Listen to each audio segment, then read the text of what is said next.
Assalamualaikum warahmatullahi wabarakatuh. Perkenalkan, saya Pidana Diasari dari kelas B dengan NIM akhir 116, Prodi S1 Pendidikan Tata Boga, mata kuliah Literasi Digital. Baik, di sini saya ingin menjelaskan kepada teman-teman semuanya bagaimana beretika dalam era digital. Nah, di era digital sekarang kita hampir sudah tidak bisa lepas dari yang namanya internet ya. Karena mulai dari kita belajar, kita kerja, hiburan, sampai ke belanja pun sekarang kita lakukan melalui media sosial ya, melalui dunia online. Nah, tapi sebagaimana di dunia nyata, di dalam era digital ini kita juga ada beberapa etika yang harus kita patuhi ya, agar interaksi digital itu tetap nyaman, tetap sehat, dan tetap bermanfaat serta positif. Baik, di sini saya ingin membagikan beberapa pesan. Yang pertama, yakni hindari ujaran kebencian, perundungan, dan juga pembulian. Di mana terkadang ya, orang-orang ini lebih berani di balik layar. Jadi, dengan mudahnya dia mengetik, mengomentari, atau membuli. Kata-katanya itu bisa menyakiti orang lain seperti itu. Padahal ya, kata-kata di internet itu bisa menyakiti sama kerasnya sebagaimana dengan kata-kata langsung. Jadi sebaiknya kita hindari, jangan sampai kita jadi pelaku bully atau penyebar kebencian tersebut. Lalu menjaga privasi data pribadi. Di sini teman-teman jangan sampai dengan mudahnya nge-share data pribadi kalian seperti nomor HP, alamat rumah, atau data-data penting lainnya ya. Data-data penting lainnya karena dunia maya ini sangat luas ya, sosial media ini sangat luas. Jadi kita nggak tahu bagaimana orang yang melihat postingan kita. Bisa jadi diantaranya memiliki niat buruk ya. Jadi jangan sampai kita menyesal di kemudian hari, lebih baik kita mencegah. Jadi kita harus benar-benar menjaga privasi dari data pribadi kita. Seperti itu. Lalu stop penyebaran informasi palsu. Nah, di era digital yang sudah sangat maju ini kita harus harus mampu, kita harus bisa, harus mampu untuk memilah dan memilih mana informasi itu yang benar-benar fakta atau mana informasi yang informasi palsu atau hoax. Jadi sebelum kita nge-share berita atau nge-share informasi seperti forward ke teman-teman lainnya, kita harus cek dulu nih kebenarannya. Apakah informasi yang kita berikan itu emang benar kebenarannya?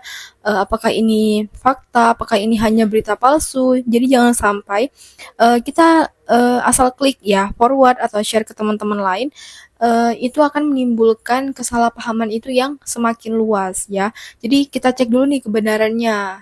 Kalau itu fakta, bisa kita share ke teman-teman lainnya. Dan jika itu informasi yang palsu atau hoax, lebih baik kita abaikan saja seperti itu.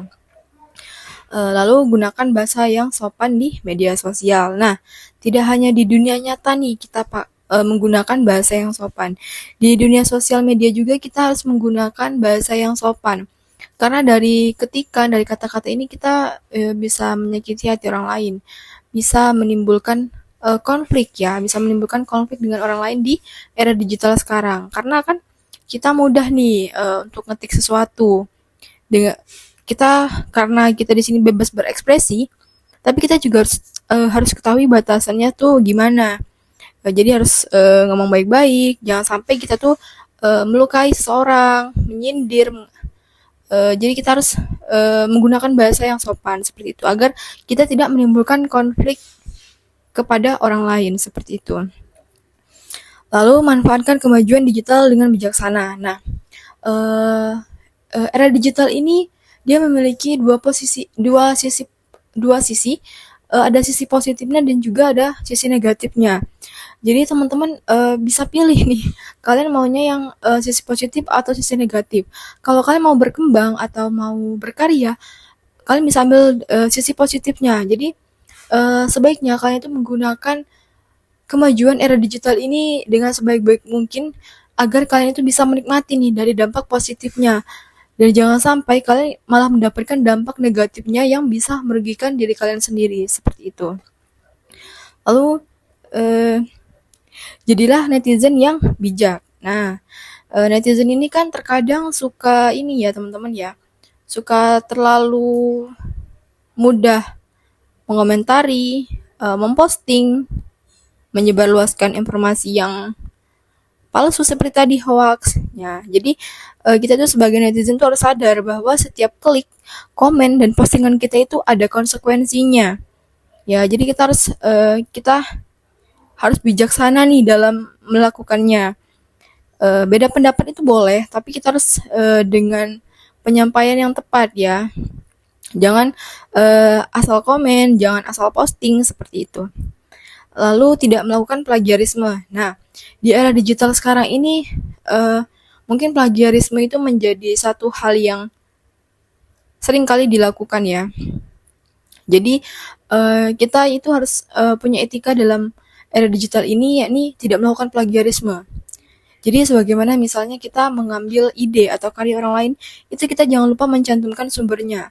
Seperti ya, kita ini mencari materi, mencari informasi melalui entah jurnal, entah YouTube.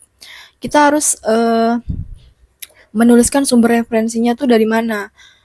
Misalnya kita jurnal ya, kita ngambilnya dari penulisnya siapa, diterbitkan di siapa, pada tahun berapa, kita harus cantumkan di daftar pustakanya. Jadi kita tuh harus menghargai karya orang lain tersebut, orang lain itu ya, sebagaimana kita ingin karya kita juga dihargai orang lain seperti itu. Jadi etika dalam era digital ini kita itu harus melakukan sebagaimana kita ingin diperlakukan oleh orang lain di dunia nyata, ya. Jadi kita harus bisa menjaga etika kita di sosmed maupun di dunia nyata agar internet itu bisa menjadi ruang yang positif, ya, bukan malah menjadi tempat konflik ya. Karena kerap sekali melalui era digital ini orang-orang dengan mudahnya membuat konflik dengan satu sama lain, ya. Karena melalui ketikan saja sudah memicu konflik seperti itu. Nah, alangkah baiknya kita menerapkan etika dalam era digital ini agar kita bisa merasakan dampak positif dari kemajuan era digital ini. Karena sangat baik sekali dan sangat bagus sekali jika kita bisa mengambil dampak positifnya. Baik, sekian dari saya. Marilah kita menjaga etika di sosmed maupun di dunia nyata. Wassalamualaikum warahmatullahi wabarakatuh. Terima kasih.